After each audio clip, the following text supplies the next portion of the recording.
जय श्री कृष्णा। राधे राधे दोस्तों, आप सभी को हरितालिका तीज की हार्दिक शुभकामनाएं।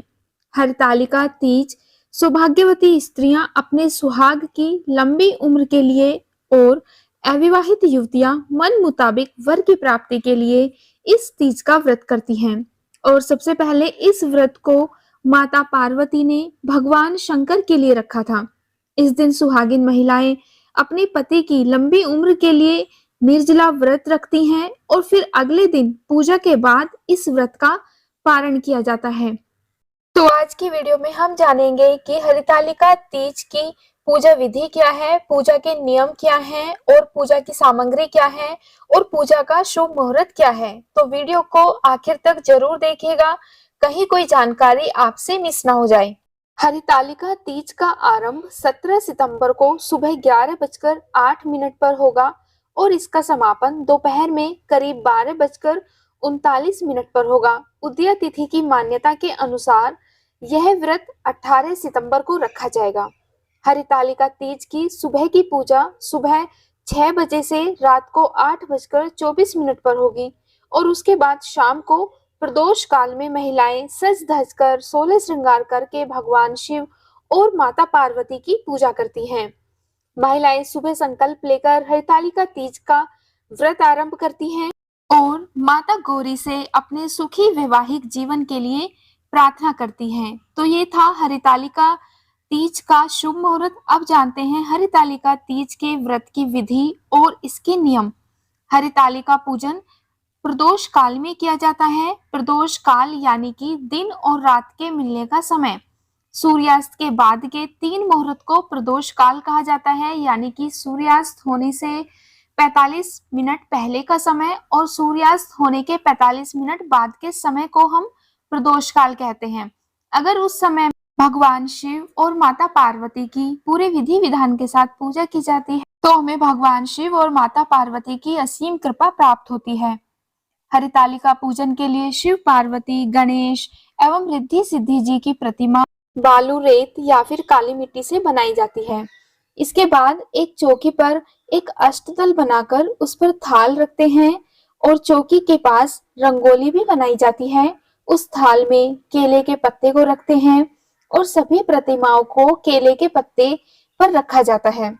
सबसे पहले शुद्ध घी का दीपक जलाएं, तत्पश्चात सीधे हाथ में अक्षत, रोली, बेलपत्र, मूंग फूल और पानी लेकर इस मंत्र से संकल्प करें।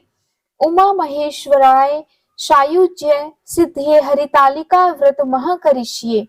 इसके बाद कलश के ऊपर नारियल रखकर लाल कलावा बांधकर पूजन किया जाता है। कुमकुम, हल्दी, चावल, पुष्प चढ़ाकर विधिवत रूप से पूजन करें। कलश के बाद गणेश जी की पूजा होती है। उसके बाद शिव जी की पूजा की जाती है। तत्पश्चात माता गौरी की पूजा की जाती है, उन्हें संपूर्ण श्रृंगार चढ़ाया जाता है। इसके बाद अन्य देवताओं का आह्वान करके षोडशोपचार पूजन किया जाता है और इसके बाद हरितालिका व्रत की कथा पढ़ी जाती है और आरती की जाती है, जिसमें सबसे पहले गणेश जी की, फिर उसके बाद शिव जी की और तत्पश्चात माता गौरी की आरती की जाती है। इस दिन महिलाएं रात्रि जागरण भी करती हैं और कथा पूजन के साथ साथ कीर्तन करती हैं। प्रत्येक प्रहर में भगवान शिव को सभी प्रकार की वनस्पतियां जैसे कि बेलपत्र, आम के पत्ते, चंपक के पत्ते एवं केवड़ा अर्पण किया जाता है। आरती और स्तोत्र के द्वारा शिव की आराधना की जाती है। हरितालिका व्रत का नियम है कि इसे एक बार प्रारंभ करने के बाद छोड़ा नहीं जा सकता। प्रातः अंतिम पूजा के बाद माता गौरी को जो सिंदूर चढ़ाया जाता है, उस सिंदूर से सुहागिन स्त्री सुहाग लेती हैं और ककड़ी एवं हलवे का भोग लगाया जाता है। उस ककड़ी को खाकर उपवास तोड़ा जाता है, यानी कि व्रत का पारण किया जाता है। अंत में सभी सामग्री को एकत्रित करके पवित्र नदी या फिर कुंड में बहते हुए जल में विसर्जित किया जाता है। जब भी आप भगवती माँ की पूजा करें तो उनकी पूजा के लिए ये मंत्र बोलना चाहिए।